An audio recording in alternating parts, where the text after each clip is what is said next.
Magandang araw mga kaibigan. Pag-usapan natin ngayon itong napipinto o namumurong labanan, VP Sara versus Senator Risa Hontiveros sa 2028. Okay?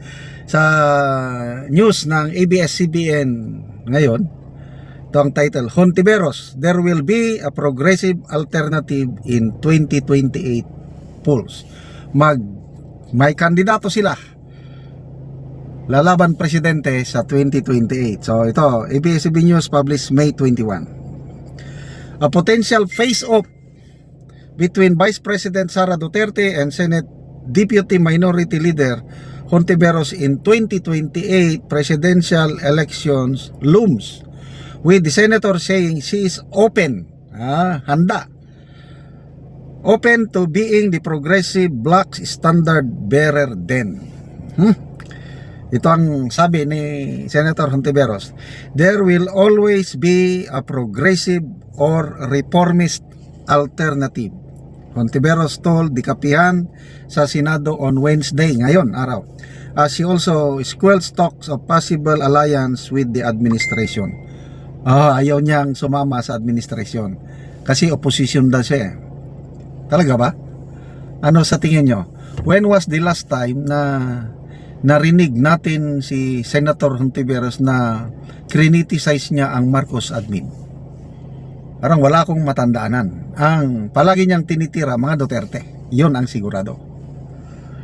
She said though that she is open to forging alliances, especially with blocks in the Democratic left that she and Akbayan have already worked. Okay, so she said the first 9 months after the May polls will be focused on unification with these groups. Pag nagawa namin yung homework na yun, yung unification,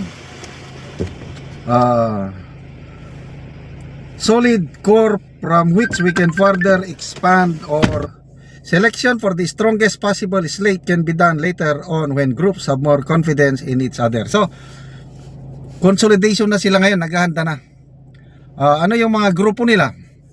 Ito, Akbayan, grupo ni Senator Hontiveros, at nakakapagtaka, sila ang nag-number 1 sa party list. So may tatlo silang congressmen o kongresista sa Kamara, 2 million plus So talagang nakabuelo na sila. So Akbayan, I don't know kung ano pa yung progressive groups na sinasabi niya. Ito na ngayon, nag-uusap na daw sila with Liberal Party. Yan, si Kiko Pangilinan, Liberal Party. Si Bam Aquino naman, yung kapisanan ng nagkakaisang Pilipino. Remember, wala na sa Liberal Party si Bam Aquino, separate party na sila bago. Kailang tingin ko nagtutulungan yan. Yung ML ni Liberal, basta yung may party list si Attorney Laila de Lima, mayan, sila na ang bumubuo ng kanilang talagang pinaghahandaan na nila ang 2028. That's for sure. Nagsabi na siya, ready na siya na kung siyang mapili, go on. So, to me, mas maganda, the more, the better. Ang ating VP Sara, talagang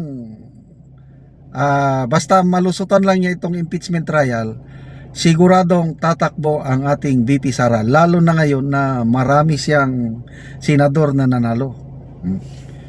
So VP Sara,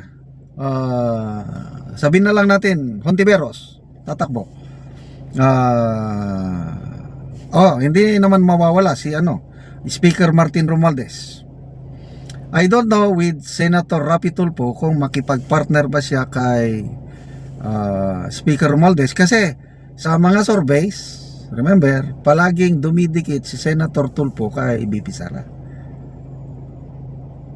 So tingin ko analysis ko lang ito, opinion ko lang ito, baka lalaban, baka hindi papayag si Senator Tulfo na maging Vice President lang siya ni Speaker Martin Romualdez.